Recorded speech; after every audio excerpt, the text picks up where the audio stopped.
இப்போ வந்து நம்ம வந்து கொழுக்கட்டை எல்லாம் பண்ண போகிறோம். கொழுக்கட்டை பண்ணுறதுக்கு வந்து தண்ணி காய வச்சுக்கிட்டு அதில் வந்து உப்பும் வந்து கொஞ்சம் எண்ணெயும் வந்து ஊற்றி வந்து நம்ம வந்து தண்ணி வந்து காய வைக்கணும்.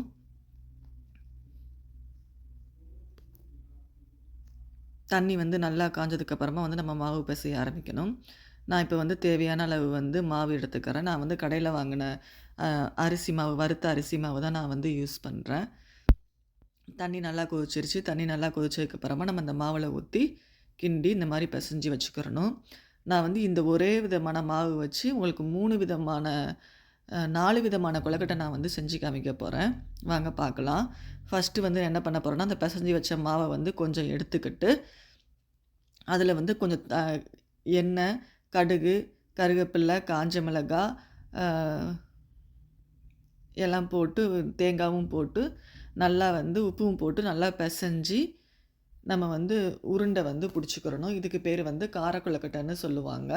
இது வந்து நான் பிடி கொழுக்கட்டை ஸ்டைலில் வந்து நான் வந்து இதை வந்து நல்லா பிடிச்சிக்கிட்டு தட்டில் வந்து அழகாக வந்து அரேஞ்ச் பண்ணி வச்சுக்கிறேன் ஃபஸ்ட்டு எல்லாத்தையும்.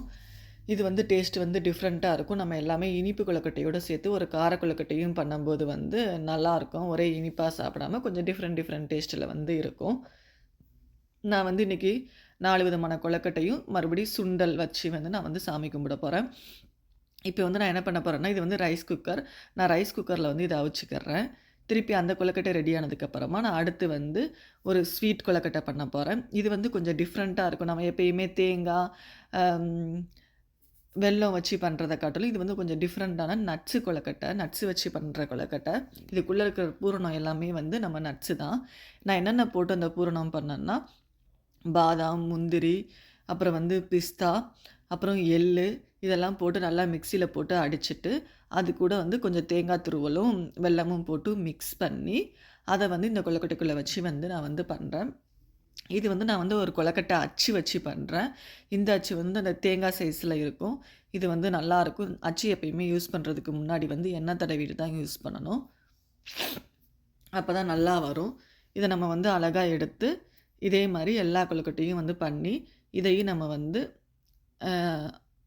ஆவியில் வச்சு நம்ம வந்து அவிச்சு எடுத்துக்கிறணும்.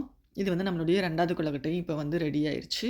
ஃபஸ்ட்டு வந்து நம்ம உப்பு கொழுக்கட்டை பண்ணோம். இப்போ வந்து 2வது வந்து நட்ஸு வச்சு பூரணம் வச்சு ஒரு கொழுக்கட்டை பண்ணியிருக்கோம். இது வந்து கரெக்டாக வேகிறதுக்கு வந்து ஒரு 10 நிமிஷம்தான் ஆகும். அதுக்கடுத்து நம்ம எடுத்துடலாம். அது வேக வச்சுக்கிட்டு இருக்கும்போதே நான் வந்து பால் கொழுக்கட்டைக்கு வந்து தண்ணி கொதிக்க வச்சு அதில் வந்து குட்டி குட்டி பால்ஸாக வந்து நான் உருட்டி வந்து போட்டு கொதிக்க வச்சுருக்கேன். இது நல்லா வெந்ததுக்கப்புறமா நம்ம வந்து சைடில் அந்த வெல்லத்தை வந்து கரைச்சி வச்சுருக்கேன்.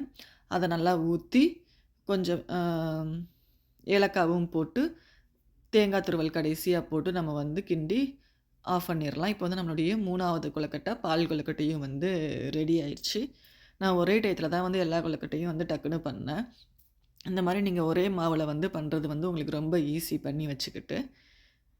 இப்போ 4வது வந்து நம்ம வந்து ஒரு டிஃப்ரெண்ட்டான கொழுக்கட்டை. இது யாருமே நீங்கள் சாப்பிட்ருக்க மாட்டீங்க. கேரட் வச்சு வந்து ஒரு கொழுக்கட்டை. நம்ம கேரட் அல்வா பண்ணுவோம்ல, அதே மாதிரி இந்த கேரட்டை வந்து நல்லா சீச்சு அவிச்சுக்கிட்டு அதில் வந்து சீனி, கொஞ்சம் நெய், அப்புறம் ஏலக்காய் தூள் இதெல்லாம் போட்டு நல்லா கிண்டி தண்ணியெல்லாம் சுண்ட வற்ற விட்டுட்டு இந்த மாதிரி வந்து ஒரு பேப்பரில் ஒரு கண்ணாடி சீட்டில் வந்து எண்ணெய் தடவி நல்லா தட்டிக்கிட்டு அந்த பூரணத்தை அப்படியே உள்ளக்க வச்சு அதை நம்ம அப்படியே அழகாக மடித்து சுற்றி வந்து அந்த எல்லாத்தையும் வந்து நம்ம க்ளோஸ் பண்ணி விட்டு நம்ம வந்து அழகாக எடுத்து வச்சுக்கலாம். இதுவும் வந்து ஒரு டிஃப்ரெண்ட் டைப்பாக இந்த கொழுக்கட்டை வந்து இருக்கும். நான் 4 கொழுக்கட்டையுமே வந்து டிஃப்ரெண்ட் ஸ்டைலில் தான் பண்ணியிருக்கேன். இப்போ இதுவும் நமக்கு ரெடி ஆயிடுச்சு. நம்மளுடைய 4வது கொழுக்கட்டையும் ரெடி ஆயிடுச்சு. நான் எல்லாத்தையும் சமையல் வேலையை அப்படியே முடிச்சுட்டு நான் இங்கே வந்து கொஞ்சம் டெக்கரேஷன் பண்ணேன். அந்த விநாயகரை வைக்கிறதுக்கு வந்து கொஞ்சம் லைட் செட்டிங்லாம் பண்ணி கொஞ்சம் டிஃப்ரெண்ட்டாக பண்ணலான்ட்டுன்னு நான் வந்து பண்ணினேன். இதெல்லாம் பண்ணி முடிச்சுக்கிட்டு கிளேயில் வந்து ஒரு விநாயகரும் செஞ்சு வச்சுக்கிட்டேன்.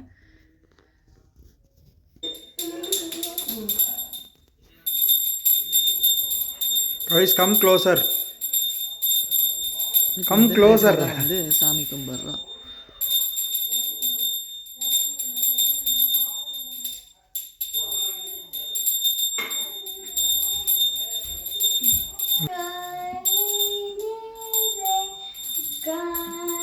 गणपति